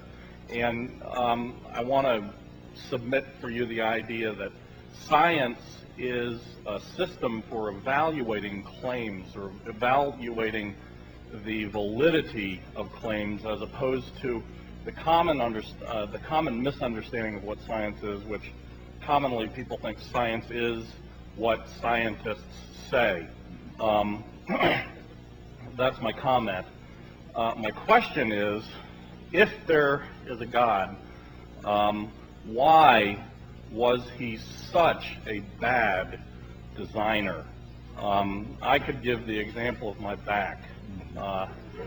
My back today, and if you talk to surgeons, as I have, they will tell you this is an incredible weak link in the human system. It was just a bad design. I am no God, but I could design a better back than the one I am afflicted with. My surgeon, who did back surgery on me a couple of years ago, who thinks he is a god, he redesigned my back for me. He went in with a chisel, and he opened up a channel through which my nerve goes, and I suffer a lot less because of that redesign. He, I think, did a better job, even though he's a much smaller god than the one you speak of. I think we have the question. Okay, I'd like to say 4 things. First off, I'd like to preface this with the fact that I kind of have gained more of an appreciation for Daniel in the Lion's Den. I have the impression that there's going to be a lot of people saying that I suffer from something here, and I understand that, and I'm very grateful that you're very gracious, sometimes more gracious than some of my Christian brothers and sisters are to me, with expressing our disagreements. But secondly, it really wasn't a disagreement. Maybe I didn't articulate my position well. I was saying exactly that this wild speculation is not really scientific. But a lot of people, possibly lay people, that are defending the non-theistic position are using it as if it is, scientifically proven data. I didn't say that it's not scientific. I just said it was a claim that needs to be evaluated. Mm-hmm. And it hasn't been sufficiently evaluated. Yeah, and I think some of those claims, by principle, they can't be evaluated. I hate to bring up, to use Anthony Fleur's falsibility principle against himself, but basically, like parallel universes, in principle, you can't look at them and examine them. There's no overlap. But you mentioned God as a bad designer. Number one, he was at least a good enough designer so that your back could be fixed. There's a healing process in human bodies so that your miniature God doctor could fix. What's the sense of fixing a broken arm if it's not going to heal? So there's a healing process there, but But I don't think God's that bad of a designer. I'm a Christian theist, so I do believe God created the universe perfect, created Adam and Eve with perfect backs. We fell in the garden, and there's a lot of built-in consequences to encourage us to get back in the right direction. Okay. Real briefly, I just want to make 2 points. First, concerning many universes, I want to make it very clear that I never actually said that I believe that there are multiple universes. Remember, I was appealing to Occam's razor, and I just said that if you don't accept my claim that the alleged fine-tuning of the universe is improbable on naturalism, well, you could just as easily say there are many universes as you could say that there are God. And that would be providing an explanation in terms of the known. If you appeal to theism, that's an explanation in terms of the unknown. As far as having a bad back, I sympathize with you. I sometimes have back problems myself. And I want to emphasize that this is something that you would expect given evolutionary naturalism. We evolved from ape-like ancestors, and given that they were not upright, this is exactly what you would expect if evolution is true. All right, we have a second question right here. Yes, Phil. There's so many questions I could ask you, but I feel compelled to ask one. I'm an evolutionary paleontologist, and I knew Colin Patterson, the late Colin Patterson. The quote you gave was quoted incredibly out of context. He believes in transitional species. He believes in transitional fossils. And in what he has stated throughout his career is that you can't pinpoint transitional fossils within a cladistic framework. That means an analysis of species using cladism, which is a type of taxonomy. Now, without that restriction, he would recognize transitional fossils, as do many, many other paleontologists and scientists. So my question to you is, would you please investigate the source of that quotation and get it correct, or else please drop it from your presentation, because it is scurrilous, and he has spent many years trying to get away from that, because that's not what he believes. Okay, well, yeah, I would say this. I am not a scientist, and if I mistakenly used the quote, I apologize. I'll look further into it. At the same time, I was invited here. So if you want a greater scientific mind than Phil Fernandez has, and believe me, there are plenty, you could have got, if you want a major leaguer, you guys can go get a major leaguer. I'll give you a whole list of them. The William Lane Craigs, the J.P. Morelands, that know a lot more than Phil Fernandez does. But this is what you got, and if I am wrong, I stand corrected. I'll look further into it. But I do not claim to be a better philosopher than the philosophers are here today. I do not claim to be a better scientist, not even a scientist, than the scientists who are here today. All I claim is that I believe there is good, solid evidence for Christian theism, and I believe I presented some good evidence, and maybe I missed the boat on one area or another, and I'll look into it, and thank you very much. I appreciate Dr. Fernandez's gracious willingness to reinvestigate the source of that quotation, because I really do think that this was a quotation out of context, and I don't blame him for that per se. I blame Luther Sunderland. When Patterson was talking about transitional forms, he was referring to his 1978 book entitled Evolution. And if you read that book, you'll see that Patterson believes that we do possess several examples of transitional forms in the fossil record. He says in mammals, for example, the gap between horses, asses, and zebras and their closest living relatives, the rhinoceroses and tapirs, is filled by an extensive series of fossils extending back 60 million years to a small animal, which I don't know how to pronounce, Hyracotherium, which can only be distinguished from the rhinoceros tapir group by one or two horse-like details of the skull. So I think it's pretty clear Colin Patterson does believe that there are transitional forms. Next question. Thank you. Similar to Steve's comment, I just wanted to ask Dr. Fernandez a quick question. I was attracted to this mainly to hear your positions as described as reasonable or scientifically supported. I'll leave the reason and logic aspects of the philosophers present. I'm a psychologist. Of the scientific evidence you cited, 100% of it with which I'm familiar, which is not all of it, but 100% of it with which I am familiar, was either outdated, unrepresentative of the field, or completely inverted. And the example I would give was when you were addressing the research by Penfield and Rasmussen and Sperry and other psychophysiologists, where electrodes were implanted in brains and thoughts occurred, memories occurred, movements occurred. You then attributed that as support for a theistic position because the metaphysical realm of decision-making was not addressed. That is not what they were researching. None of those researchers you cited concluded that this was evidence for anything metaphysical. It was exactly the opposite, 180 degrees, that things that appear metaphysical to us, that appear non-physical in our realm of metaphysics or paranormal or paranatural, called consciousness or mind. This was evidence against that, because things that appear to us to be paranatural turn out to be entirely physical.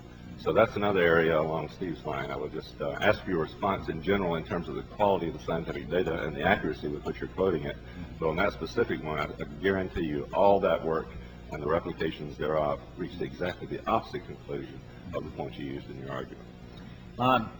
And I would again say, now, what I've read of that particular, those particular experiments, it did seem to me that there were surprises. They did not get what exactly it was that they were looking for. At the same time, you know, there are plenty of scientists who are Christians out there, and if you want someone more versed in it, go and get them. And I would like to make one suggestion, though.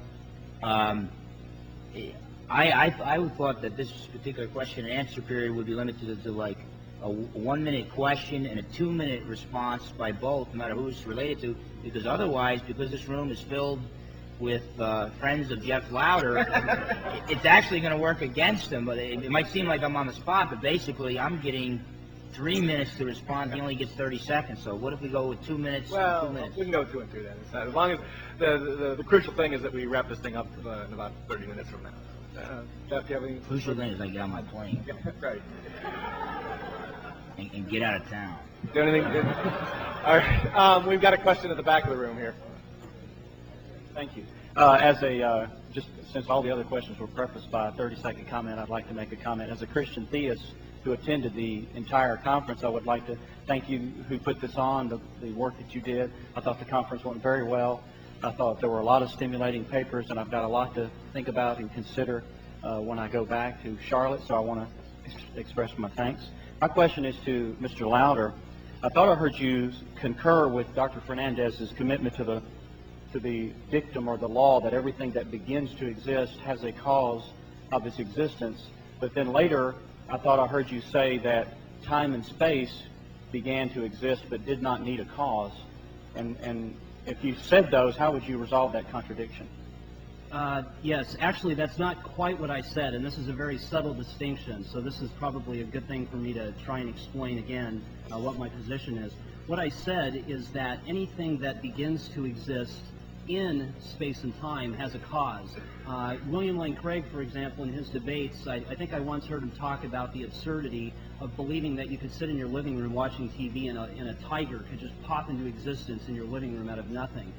That would be an example of an event in space and time, and I agree that that would be absurd to say that something like that could happen. What I'm saying is there's a difference between that kind of an event and the origin of space and time itself. All of our experiences, our metaphysical intuitions, all of the support that Craig, Fernandez, and other theists have brought in support of their causal principle, I think are just completely irrelevant to the very origin of space and time, and therefore I see no reason at all to believe that the beginning of the universe, if the Big Bang Theory is true, needs a cause. And I would basically respond, and he doesn't like the Thomistic argument from dependency. If all the things in nature need a cause, then when you collect them all together, you get one big group of dependent things that still need a cause for their continuing existence. So I think that the law of causality within space and time argues, or at least favors very strongly, the theistic position that therefore the whole collection of these dependent things needs a cause. All right, we have a question over here then. Yes, I want to mention a point of agreement with Dr. Fernandez, and that's that we both agree on the laws of logic. So I just want to check with two premises of your syllogism if we can agree on the conclusion. Because in talking about the problems of the human concept of infinity, you said infinity doesn't exist except as a concept in the human mind. Then you said God is infinite. Can we then conclude that therefore God doesn't exist except as a concept within the human mind? No, that's a good question. It's a very good question. The only problem is, sir, and I don't mean it bad way, but you're misreading me. I said that an actual infinite set cannot exist outside of a mind. So if there's an actual infinite set of things that can exist in a mind, guess what kind of mind it would be? It would be an actually infinite mind. And so basically what I'm arguing is that God knows an actually infinite number of things. Now, you can't get there through successive addition, so that means he must know them innately in one eternal glance. Now, this is Thomism, Thomas Aquinas and that type of thing, and you may reject it, but I'm not saying an actual infinite set can exist in a human finite mind. I'm saying it can exist in a mind, but when we look at what kind of mind it's got to be an infinite mind. So I don't see a real glaring problem there. Now, if you explain me how an infinite mind can know an infinite number of things, I'd say go ask the infinite mind. I haven't really talked about the possibility of an actual infinite because for purposes of this debate, it's irrelevant to my position because I accept the fact of Big Bang Theory. So there would be no point in me defending the possibility of an actual infinite because I don't believe that the universe is infinitely old. That's all I have to say. We have another question towards the back of the room here. All right. My question is for Jay. It seemed that throughout the debate, especially the opening remarks, you made a number of observations. To name a few, tragedies occurring, biological role of pain and pleasure, as well as religious confusion. I believe that you preceded these observations by saying that given these particular occurrences and observations, which I named, the existence of God or theism seems rather unreasonable or improbable. If that's correct, my question is this: where is it that you're getting your from that leads you to believe that theism or God's existence would be improbable given these things? That is, how are you determining this probability? I'd have to, we'd have to really address your question, I'd have to talk about a specific argument. But in general, I thought I answered this in my speech. I tried to explain why, given some fact about our world, that would be surprising. It would not be what we would expect given theism. Several of my arguments, you'll notice, had to do with things that we would, that I say are improbable on theism, because they are facts that would only be true if God had a morally sufficient reason for allowing them. And in my speech, I tried to argue that the odds that there were such a moral reason is pretty unlikely. I tried to argue that it was more likely on naturalism than on theism. Technically, what I'm using is epistemic conditional antecedent probability. But I mean, I don't know if that answers your question. It's hard to talk in generalities. We'd have to go into a specific argument. I would say that basically, just in response to that, that the theist doesn't have to argue that this is the greatest possible world, but he would have to argue this is the greatest possible way to achieve the greatest possible world, i.e. what the Bible calls heaven, and that God often uses evil and human suffering to draw people to himself. Now, God's ways and thoughts are far above our understanding. Even the scriptures state that. So at best, atheistic arguments show that limited minds cannot fully understand why God allows so much evil, but that's only expected if you believe in the existence of an infinite God, and only God knows the right amount of evil and human suffering. I mean, where do you draw the line? So we draw the line all the way back so that only one guy on earth doesn't get saved. Well, then the atheist would still scream, well, that's unfair. That's too much suffering because he's the only one that's not going to heaven. So where do you draw the line? I believe God knows where to draw the line, and he brings about the greatest good, which I believe is the maximum amount of people in heaven fellowshipping with him for all eternity. We have a question over here. Hi, Mr. Fernandez, I realize that you may not have had all the time you would have liked to address Mr. Lowder's questions and his points during his argument, but I'd like to give you a chance to rectify that because I really would like a bit more explanation on why God is silent. Say, for instance, during Mr. Lowder's description of a 3-year-old child with leukemia, why isn't God like that towards people who have such tragedies? Yeah, and I think I basically responded to it in the last question. That basically, as Isaiah 55:8 and 9 says, that God's ways and his thoughts are often as far above ours as the heavens are above the earth. I cannot give you an answer for every particular reason, but I do think that the evidence that I provided, the origin of the universe, the continuing existence of the universe, the existence of absolute moral values, the design and complexity found in the universe, demand that there be an infinite being to ground the existence of the universe. Now, I'm not saying that therefore we can fully and exhaustively know the ways of this God. I do think that many theists pretend to know all the reasons why God allows evil and human suffering. If someone's in here and your baby died, I'll give you a hug and a shoulder to cry on, but I'm probably not going to give you a philosophical answer. Now, anybody who tells you that they've got the God of the Bible all figured out, it's not the God of the Bible. Well, I guess I would just say in response to that, again, even if assuming that there were a God, and he had reasons for allowing tragedies like a 3-year-old with leukemia, reasons that were too complicated for us little humans to understand, I still have not heard any reason at all why God does not consistently comfort people who are victims of these tragedies. And again, if you were the parent of a 3-year-old son with leukemia who had to go get chemotherapy twice a week, he wouldn't be in doubt about your love, and he certainly wouldn't be in doubt about your existence. So I think this is just really strong evidence for naturalism. A question here, then? This is for Dr. Fernandez. I'm wondering about the idea of a part-time God. And what I mean by that is I hear people describe themselves as people persons. And then the theistic explanation of the universe and all of that seems to presuppose a people-oriented God. If we have a people-oriented God, then it would seem that if God is omniscient, omnipresent, and all that, that our concerns can be taken care of in no time flat. But my real concern, I guess, is what does God do when he's not worrying about people? There are pieces of the universe that we will never see, that no person will ever see. Why would we have a God who is concerned with people, who then has other chunks of the universe out there that are totally irrelevant to us? Presumably, he's playing cat's cradle or something like that. I don't know. Well, I think it's a good question. I think if God created a fairly small universe so we could explore every inch of it in a small amount of time, then I think the atheist objection would be, well, God doesn't have to be all-powerful because look how small the universe is. I mean, if we had enough time, we could do it ourselves. I think part of this vast, immense universe that we can never totally figure out is God giving us a big clue, and that is that he is infinite in power.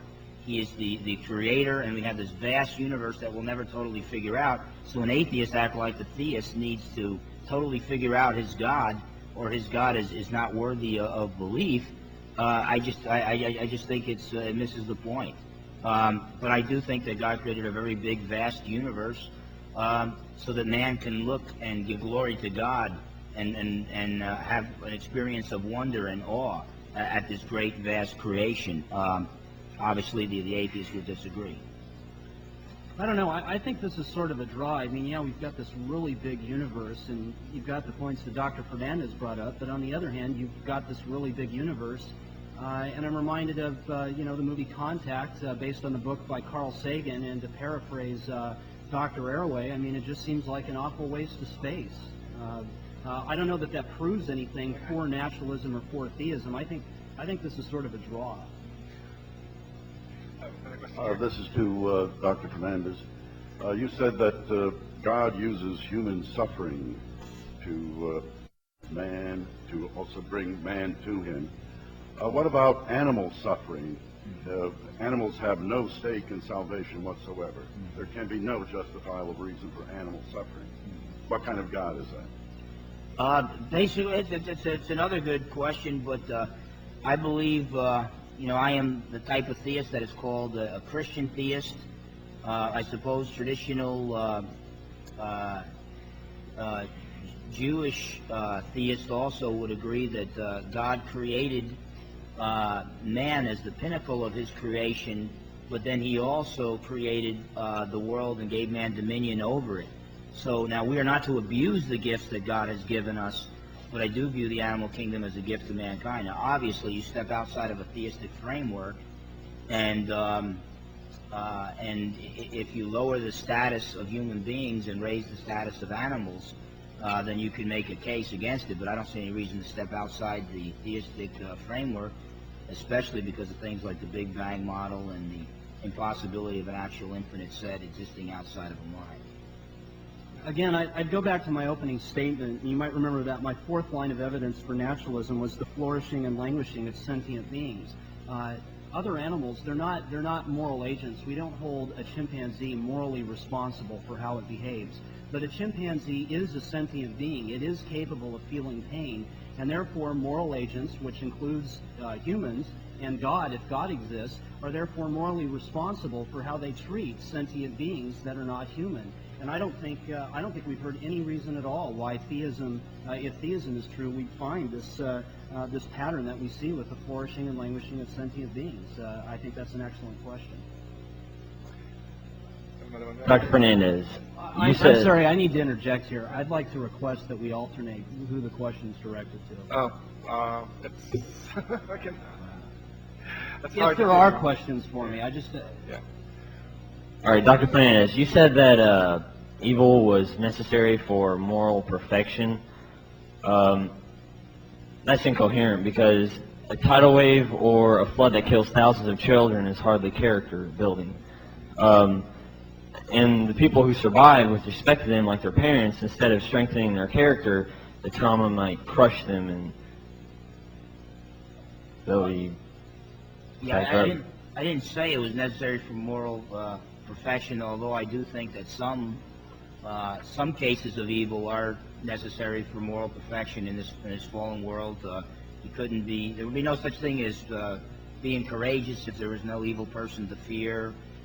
You couldn't love your enemies in a perfect world because we'd all be friends, things of that sort. But I'm not saying that in every single case it's essential to moral perfection. What I am saying is in every case, if the all-good, all-powerful God of the Bible does exist, and I believe there is evidence that he does exist, very good evidence that he does exist, that theism is more plausible than naturalism, then there's good evidence that even though we don't know the answers as to why God allowed some horrible incident to occur, we can trust him that he had some greater good reasons for it.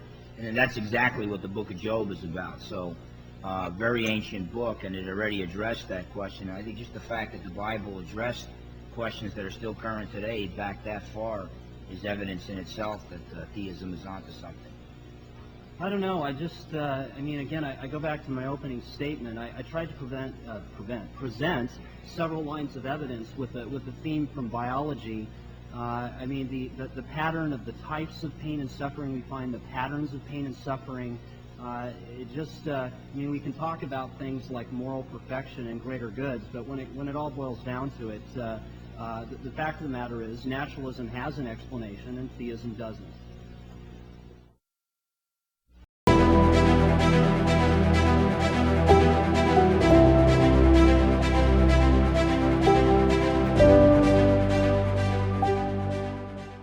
If you've enjoyed this debate and you're not already a subscriber to my channel, go ahead and click the subscribe button. You'll get notified when I upload new videos. Also, check me out on Twitter and on Blogger.